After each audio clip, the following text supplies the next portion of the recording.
ہم چاہتے ہیں کہ اسٹیٹ ہوڈ فوراً بحال کی جائے، اور کیونکہ یہ لوگوں کی ایک پہچان ہے، لیکن اس کے ساتھ ہی یہ بھی ضروری ہے کہ الیکشن بھی جلد سے جلد ہونے چاہیے. یہ خالی سلوگنرنگ نہیں ہونی چاہیے کہ الیکشن ہو رہے ہیں. لوگوں کی تکلیف ہے گراس روٹ پہ، انہیں گراس روٹ ڈیموکریسی دینا ہم سب کا اولین فرض ہے. جہاں تک تیاری کا تعلق ہے، اگرچہ ہم ایک نئی پارٹی ہیں، لیکن ہم روز اول سے ہی جس دن ہم وجود میں آئے اس دن سے کہتے ہیں کہ لوگوں کی تکلیفوں کا ازالہ کرنا ہے. وہی مقصد اس پارٹی کا بننے کا تھا، اور کور ایجنڈاز میں اسٹیٹ ہوڈ تھا، ریزرویشن آف جابس اور زمینوں کے حقوق کی ہمارے لوگوں کے لیے ان کی یقین دہانی کرانا. تو دو چیزیں تو کامیاب ہو گئے ہیں ہم الیکشن سے پہلے ہی لانے میں. انشاءاللہ تیسری چیز بھی ہم لوگوں سے درخواست کریں کہ اپنا دست تعاون اس جماعت کو دے دیں.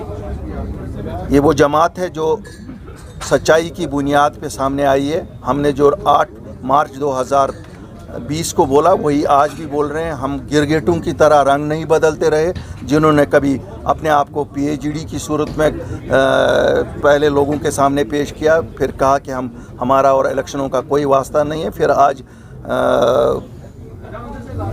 درختوں کی اونچائیوں پہ چڑھ کے نعرے دے رہے ہیں کہ ہم تو اکثریت بھی حاصل کریں گے اور ہم سرکار بھی بنائیں گے اور الیکشن میں بھی حصہ لیں گے. انہیں شاید یہ معلوم نہیں ہے لوگ سرکار بناتے ہیں، جس کو وہ چنیں گے وہی اس ریاست کی سرکار بنانے کے قابل ہوں گے. اور مجھے یقین ہے کہ لوگوں کو پہچان ہے آج ان گرگٹوں کی جن کے رنگ مختلف وقتوں پہ مختلف ہوئے ہیں. یہ وہی لوگ ہیں جنہوں نے کل کہا تھا ہم کسی الیکشن پروسیس میں سامنے نہیں ہوں گے. جب پنچایتی الیکشن آئے تو کود پڑے مینڈکوں کی طرح اور کسی اور نعرے پہ، جذباتی نعرے پہ، پھر بکھر گئے آپس میں. وہ بھی لوگوں کے سامنے ہے. آج پھر ایک دھوکہ لوگوں کو دینے کی کوشش کر رہے ہیں کہ صاحب ہم الیکشن میں بھی حصہ لے رہے ہیں اور 370 بھی لا رہے ہیں. اب یہ روڈ میپ ہمیں بتائے یہ کیسے لا رہے ہیں. باقی ہمارا روڈ میپ تو بڑا کلیئر ہے کہ 370 اور 35 سے ہمارا حق ہے، بنیادی حق ہے. وہ سپریم کورٹ انشاءاللہ ضرور بحال کرے گا. اسٹیٹ ہوڈ ہماری پہچان ہے، اس میں کوئی کمپرومائز نہیں ہے، اور الیکشن فوراً ہونے چاہیے. ہمیں سب سے جو قریب ہے وہ لوگوں کی تکالیف ہیں. جس سے بھی لوگوں کی تکالیف دور ہو جائیں گے ہم ہم فیصلہ کریں گے. جس وقت وہ وقت آئے گا اس وقت ہم وہ جواب بھی آپ کو دیں گے. ایک بات ہے، without restoration of statehood آپ کو پتا ہے کہ چیف منسٹر کی ویلیو کیا رہے گی؟ کیا یہ چیف منسٹروں کے لیے الیکشن ہے؟ کیا یہ چیف منسٹروں کے لیے الیکشن ہے کہ لوگوں کے مشکلات حل کرنے کے لیے الیکشن ہے؟ چلو ہو گیا آپ کا سوال. چلیے دوسرا کوئی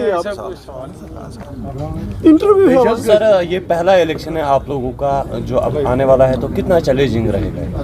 اللہ کے فضل سے لوگ جانتے ہیں سچ کیا ہے جھوٹ کیا ہے، اور مجھے لگتا ہے لوگ سچ کا ساتھ دے دیں گے. الطاف صاحب، طالبان کے بارے میں کیا بولے؟ یہ ایک انٹرنیشنل مسئلہ ہے. مجھے لگتا ہے کہ ہم تو ابھی اپنی ریاست کے مسئلوں سے جب نکل آئیں گے تو پھر فاروق صاحب نے بھی سٹیٹمنٹ دیا، شاید وہ زیادہ انٹرنیشنل افیئرز پہ نظر رکھتے ہوں گے. ہماری کوشش ہے کہ ہم اپنی ریاست کے لوگوں پہ ہی نظر رکھیں، ان کی ہی مشکلات کا ازالہ کریں. پی آر سی دیا گیا، کیا یہاں پہ بھی پی آر سی کا کچھ آپ کریں گے؟ نہیں، پی آر سی تو ڈومیسائل لا تو پی آر سی ہی ہے. What is domicile law is P R C. It is basically ہر ایک کو یہاں اجازت نہیں ہے زمینیں خریدنے کی. ہر ایک یہاں نوکری نہیں پا سکتا ہے. وہ تو جائز سا ہے. اور کہیں پہ اگر پی آر سی کا نام اس کو دیا ہے، کہیں پہ ڈومیسائل کا نام دیا گیا. اور یہ تو